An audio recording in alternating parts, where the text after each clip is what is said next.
नमस्कार, आप देख रहे हैं पहाड़ टीवी और मैं हूं नवल खाली। चलिए बुलेटिन की शुरुआत करते हैं, लेकिन उससे पहले एक नजर हेडलाइंस। देहरादून समेत सभी जिलों में बारिश का येलो अलर्ट जारी। मौसम विभाग ने जताई अगले 4 दिनों तक भारी बारिश की संभावना। चलती बस में लाइट बंद कराकर शिक्षिका से छेड़खानी का मामला। 3 लोगों ने चेहरे पर स्प्रे करके किया बेहोश। उत्तराखंड में गौ तस्करी में सजा का प्रावधान बढ़ाने की तैयारी। गौमांस रखने बेचने पर सजा 3 साल से बढ़कर होगी 10 साल। लगातार हो रही बारिश के बाद बद्रीनाथ हाईवे छिनका और हेलंग बाईपास के पास हुआ बंद। बरसात में यात्रा के दौरान यात्रियों को हो रही भारी परेशानी। समान नागरिक संहिता का ड्राफ्ट तैयार करने वाला देश का पहला राज्य बना उत्तराखंड। 2.5 लाख से अधिक ऑनलाइन सुझाव हुए थे प्राप्त।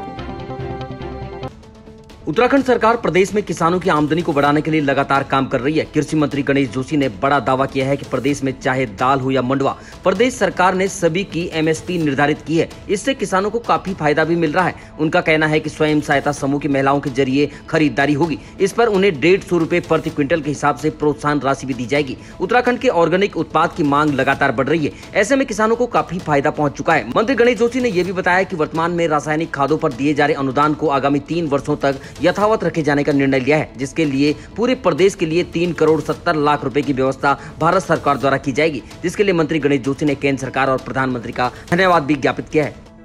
अपने प्रदेश की जनता की ओर से, अपनी ओर से देश के प्रधानमंत्री नरेंद्र मोदी जी का, उनकी कैबिनेट का आभार व्यक्त करता हूं। किसानों के हित में एक बहुत बड़ा फैसला किया गया है।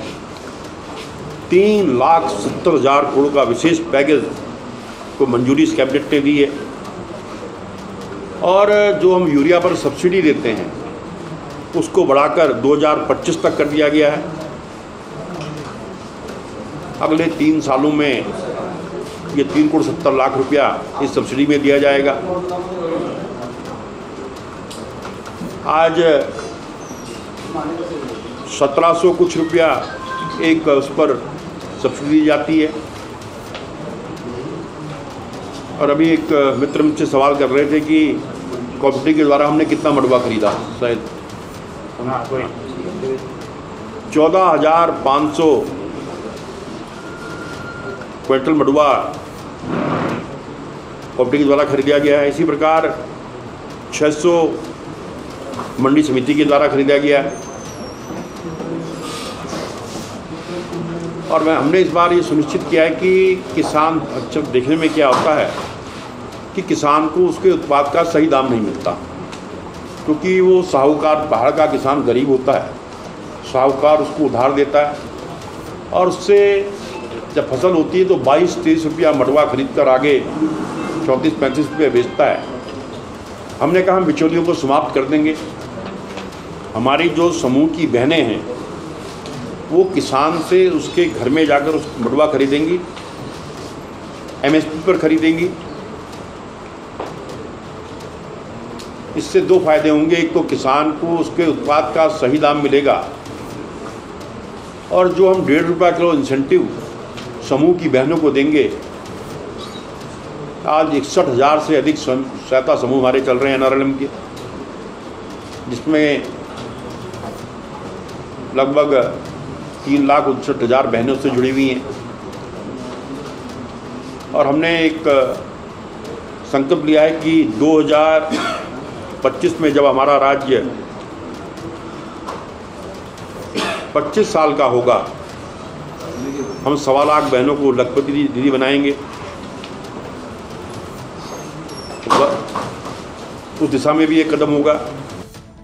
अब खबर चमोली से है, जहां कर्णप्रयाग पुलिस ने चोरी की वारदात को अंजाम देने वाले एक अभियुक्त को आईटीबीपी गौचर के पास से गिरफ्तार कर लिया। गौचर निवासी दिव्या कनवासी ने कोतवाली कर्णप्रयाग में तहरीर देकर बताया कि उनके सोने के कीमती गहने चोरी हो गए थे, जिसके आधार पर कर्णप्रयाग पुलिस ने अभियुक्त को गिरफ्तार कर लिया। अभियुक्त के द्वारा 2,50,000 के गहने की चोरी की गई थी। पुलिस द्वारा अभियुक्त को गिरफ्तार कर उससे 100% माल की बरामदगी भी की गई है। किस तरीके से खुलासा और क्या कुछ घटना हुई सर?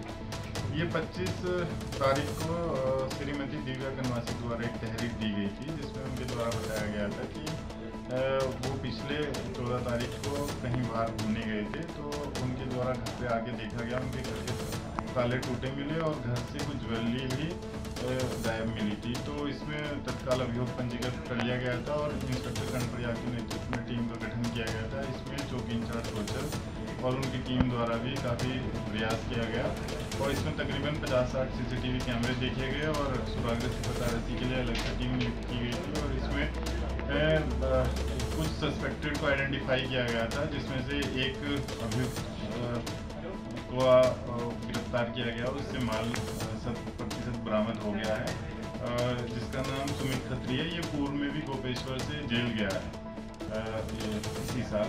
तो इस पे पहले भी अभियोग पंजीकृत थे। बाकी इसका आपराधिक इतिहास खंगाला जा रहा है और आज इसको माननीय न्यायालय में केस प्रस्तुत किया जाएगा। अब खबर पौड़ी के शानदार पर्यटक स्थल लैंसडाउन से है, जहां लैंसडाउन को अब नए नाम से जाना जाएगा। लैंसडाउन के इस नए नाम पर प्रस्ताव भी कैंट बोर्ड में पारित हो चुका है। छावनी बोर्ड के अध्यक्ष ब्रिगेडियर विजय मोहन चौधरी की अध्यक्षता में 3 दिन पहले हुई बैठक में लैंसडाउन नगर निगम का नाम हीरो ऑफ द नेफा, महावीर चक्र विजेता, शहीद राइफलमैन बाबा जसवंत सिंह के नाम पर जसवंतगढ़ करने का प्रस्ताव पारित किया गया है। छावनी परिषद ने वर्षों पुराने छावनी नगर का नाम लैंसडाउन से परिवर्तित कर जसवंतगढ़ करने का सुझाव रक्षा मंत्रालय को भेजा है। अब खबर देहरादून से है, जहां 6 नंबर पुलिया के नजदीक मां साकंबरी नाम से एक निजी अस्पताल पर एक युवती ने आरोप लगाए हैं कि अस्पताल का प्रबंधक उनके साथ गलत हरकतें करता है। वहीं इस अस्पताल में भ्रूण हत्या जैसा कुकृत्य भी किया जाता है, जिसके बाद हिंदू संगठन की राधा सेमवाल धोनी यहां पहुंची और अस्पताल प्रबंधन के खिलाफ जमकर हंगामा किया। ये बात यहाँ से बाहर जाने दी तो उनकी जो वाइफ है उन्होंने मेरे सामने हाथ पैर जोड़े कि मैं रोने लगी, मेरा बच्चा है, मेरा ये वो, तो मैं जाके थोड़ा शांत हुई। लेकिन उनकी खुद की मम्मी ने मेरे से बात की है मैडम की कि हमारा लड़का हर बार पिटता है, ये हर बार ऐसे करता है, तुम रिपोर्ट करो। तुम रिपोर्ट वो हर बार करता है, हर एक से करता है। सारी रिकॉर्डिंग है मेरे पास, सब कुछ है मेरे पास। उनकी खुद की बहन ने, उनकी जो साली है, उनकी साली ने, उनकी खुद की मम्मी ने मेरे से बात की है कि बेटा तुम एक्शन लो इसके खिलाफ, हम इसलिए बोल रहे तुम लड़की हो, हम तुम्हें भड़का नहीं रहे। मैंने कहा ठीक है मैं खुद से कर लूँगी, अब जब मुझे करना हो। मैंने तुरंत तभी ASP मैडम को अपनी रिपोर्ट डाल दी कि मैडम मेरे साथ ऐसे ऐसे हुआ। उसमें कोई कार्रवाई नहीं हुई? उन्होंने मेरी ASP को, SP जो वुमेन पुलिस होती है, हाँ उन्होंने मेरी वहाँ पे ट्रांसफर कर दी, लेकिन अभी तक मेरे पास क्या नाम है उनका, जहाँ डाली एप्लीकेशन? IAS ऑफिसर आकांक्षा वर्मा को मैंने अपनी रिपोर्ट डाल दी थी कि मेरे साथ ये सब कुछ हुआ है, कि इसके खिलाफ कोई एक्शन लिया जाए। ये चलो मैं हूँ, ठीक है, मैं अगर यहाँ से चुपचाप शांति से चली जाऊंगी, कल कोई और लड़की इनका शिकार होगी। आपको अभी तक क्या लगता है कि कितनी लड़कियों के साथ इन्होंने गलत किया है? अभी तक देखो मुझे जितना बताया है कि यहाँ से 4-5 लड़कियां बेइज्जत होकर जा चुकी है। डराया धमकाई हुई वो अभी तक काम कर रही है, यहाँ पर कर रही है, यहीं पे काम कर रही है। वो मुँह नहीं खोलेंगी, लेकिन जो उसके साथ रिलेशन में सब कुछ रिकॉर्डिंग में है कि वो इसके साथ अभी कैसे रिकॉर्डिंग कैसे है आपके पास? उनके साले ने बोल रखा है कि तुम एक्शन लो इनके खिलाफ। और उनके साले ने, कोई आपके पास लाइव रिकॉर्डिंग है? नहीं है, किसी के साथ बदतमीजी करते हो? छीन लिया था सर, मैं कैसे करूँ? आप कैमरा अभी आप किसी को रिकॉर्डिंग सुना रही थी, उस रिकॉर्डिंग में क्या है? वो इनके यहाँ पे स्टाफ है जो हाउसकीपिंग में आंटी काम करती है, लता नाम है उनका, उनके साथ भी ये बहुत कुछ करती है, क्योंकि उनके हस्बैंड नहीं है, उनका एक बेटा और बेटी है, वो मजबूर थी इसीलिए वो इनका भी शिकार बन चुकी है। कौन है, क्या नाम है उनका? लता नाम है उनका। अच्छा, वो वही नौकरी करती है, छोड़ गई है? उनको इन्होंने निकाल दिया है, नहीं दिए 1 मंथ की, अपने सैलरी नहीं देते और बगैर सैलरी करे अपना काम कर निकाल दो। उनको निकाल दिया कि कभी ये मेरे खिलाफ कुछ एक्शन वगैरह लेंगे। साथ देंगे जब उनके साथ हमारी साथी हुई है ना, साथ देंगे, वो किसी को नहीं छोड़ते। आम आदमी पार्टी के प्रदेश प्रवक्ता रविंद्र सिंह आनंद ने एक बयान जारी कर कहा कि आम जनमानस के लिए सिविल कोड उतना बड़ा मुद्दा नहीं है जितना बड़ा मुद्दा इस वक्त महंगाई का है। उन्होंने कहा कि आज साग सब्जियों, दालों, घी, तेल के रेट आसमान को छू रहे हैं और आम आदमी का जीना भी दूभर हो गया है। उन्होंने कहा कि खासकर लोअर मिडिल क्लास और मिडिल क्लास जो कि अपने जीवन की जरूरतों को पूरा करने के लिए बमुश्किल जीवन यापन कर रहे हैं, उनके लिए इस दौर में आसमान छूती कीमतों ने एक विकट समस्या खड़ी कर दी है। इस वक्त पूरा प्रदेश और पूरा देश महंगाई की जो मार झेल रहा है, ऐसे वक्त में जब सरकार को जो कीमतें हैं, आसमान छूती कीमतों को कम करना था, महंगाई पर काबू पाना था और कैसे बाजार में और उपभोक्ता में समन्वय स्थापित हो, इस पर काम करना था। सरकार का सारा ध्यान सिविल कोड को लागू करने में हो गया है और इस वक्त जिस प्रकार से महंगाई बढ़ रही है, साग सब्जियों के रेट दुगने चौगने हो गए हैं। 100, 125, 150 रुपये किलो तक टमाटर के दाम पहुंच गए हैं। दालें, घी और भी अन्य सामान जो बहुत महंगा हो गया है। तो तो आम आदमी का जीना इस वक्त दूभर है। और आम आदमी की अगर हम बात करें, मिडिल क्लास की बात करें, लोअर मिडिल क्लास की बात करें, तो जो कि बमुश्किल अपने जीवन का गुजारा करते हैं, इस वक्त जब सरकार को उनकी ओर ध्यान देना था तो सरकार का सारा ध्यान सिविल कोड पर है। जबकि सिविल कोड से जो जरूरी मुद्दा है वो महंगाई का है। तो हमारा इस पर ये साफ कहना है कि सरकार ने महंगाई पर से ध्यान हटाने के लिए इस वक्त इसको बड़ा मुद्दा बनाया हुआ है। जबकि सिविल कोड एक चर्चा का विषय है, सिविल कोड केंद्र का विषय है। सिविल कोड जब तक केंद्र लागू नहीं करेगा उसे उत्तराखंड में लागू करके भी कुछ हासिल होने वाला नहीं है। लेकिन राज्य सरकार को ये चाहिए था कि जहां कीमतों पर कुछ रियायत देती, मंडी के द्वारा कुछ रियायत देती, तो सरकार का सारा ध्यान सिविल कोड पर है, जो कि न्याय संकट नहीं है। खबर देहरादून से है, जहां भारतीय जनता पार्टी के महानगर के अध्यक्ष सिद्धार्थ अग्रवाल के नेतृत्व में महानगर युवा मोर्चा के अध्यक्ष देवेंद्र बिष्ट और नगर पदाधिकारी प्रदेश के मुख्यमंत्री पुष्कर सिंह धामी से मिले और उन्होंने एक ज्ञापन दिया। महानगर अध्यक्ष युवा मोर्चा देवेंद्र बिष्ट ने मुख्यमंत्री को ज्ञापन देते हुए अवगत कराया कि देहरादून महानगर और प्रदेश में ऑनलाइन गेमिंग के द्वारा व्यापक रूप से सट्टे की कालाबाजारी चल रही है, जिसमें प्रदेश का युवा अपने भविष्य की चिंता न करते हुए इस ऑनलाइन गेम में गुमराह हो रहा है। ऑनलाइन गेमिंग में कई प्रकार के, चाहे वो क्रिकेट हो या लूडो, लॉटरी जैसे प्रलोभन दिखाकर आज के युवाओं को गुमराह किया जा रहा है। मुख्यमंत्री से उन्होंने निवेदन किया कि ऑनलाइन सट्टेबाजी प्रक्रिया को युवाओं के भविष्य की चिंता रखते हुए बंद कर देना चाहिए। अब खबर देहरादून से है, जहां चोरी डकैती जैसी कई वारदातें सामने आ रही हैं। आपको बता दें कि चमोली जिले के असेर सिमली अंगतोली निवासी खिलाफ सिंह ने थाना कैंट आकर तहरीर दी और बताया कि किशन नगर चौक से घंटाघर की तरफ जाते वक्त दो अनजान लोगों द्वारा यमुना कॉलोनी चौक से पहले उनकी स्कूटी लूट ली गई है। इसके बाद पुलिस ने मामला पंजीकृत कर दिया। वहीं शनिवार को जिसके बाद बिंदाल पुल के निकट बाग से ऋषभ और ऋतिक, जो कि उत्तर प्रदेश के रहने वाले हैं, उनको गिरफ्तार कर लिया है।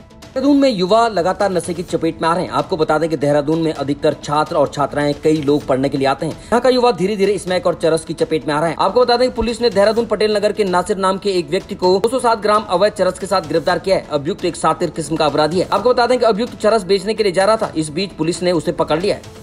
उत्तराखंड में एक भाई ने अपनी बहन के साथ इतना घिनौना कृत्य किया कि जिसके बारे में आप सोच भी नहीं सकते। दरअसल उधम सिंह नगर जिले में रिश्तों को शर्मसार करने वाली घटना सामने आई है। यहाँ एक व्यक्ति ने नाबालिग बहन को अपनी हवस का शिकार बनाया है। आरोपी के साले की तहरीर पर पुलिस ने युवक के खिलाफ मुकदमा दर्ज किया है। वहीं पुलिस ने आरोपी को गिरफ्तार कर जेल भी भेज दिया है। पुलिस ने बताया कि कुछ दिनों से नाबालिग बदहवास रहने लगी थी। भाभी ने पीड़िता से इसकी वजह पूछी तो अपने साथ हुए कृत्य की उसने पूरी जानकारी दे दी। अपने पति की इस हरकत के बारे में जानकर उसके भी होश उड़ गए। इसके बाद आरोपी की पत्नी ने अपने मायके जाकर माता पिता को पति की इस करतूत के बारे में बताया, जिसके बाद आरोपी के साले ने रुद्रपुर कोतवाली में आरोपी के खिलाफ तहरीर दी। आपको बता दें कि आरोपी युवक डेयरी में काम करता है, जबकि उसके माता पिता यूपी में काम करते हैं। 21 जून को आरोपी युवक मां से मिलने यूपी गया था, तो बहन को भी अपने साथ ले गया। इस दौरान रास्ते में उसने अपनी बहन के साथ दुष्कर्म किया, जिसके बाद भी इससे पहले भी उसने कई बार अपनी बहन के साथ दुष्कर्म किया था। में हमने सुसंगत धाराओं में अभियोग पंजीकृत में आया है, जिसमें हमने सुसंगत धाराओं में अभियोग पंजीकृत किया है। इसमें पीड़िता का जो है मेडिकल और 164 के बयान इत्यादि आगे की कार्रवाई इसमें की जा रही है और इसमें अभियोग पंजीकृत किया गया, अभियोग की अरेस्टिंग की गई है। इसमें आगे की इन्वेस्टिगेशन की जा रही है। जो भी फैक्ट्स आते हैं इन्वेस्टिगेशन के बेसिस पे, उसके हिसाब से अग्रिम कार्रवाई भी की जाएगी। अभी तक की खबरों में बस इतना ही। आगे की खबरों के लिए देखते रहिए पहाड़ टीवी। तब तक नमस्कार।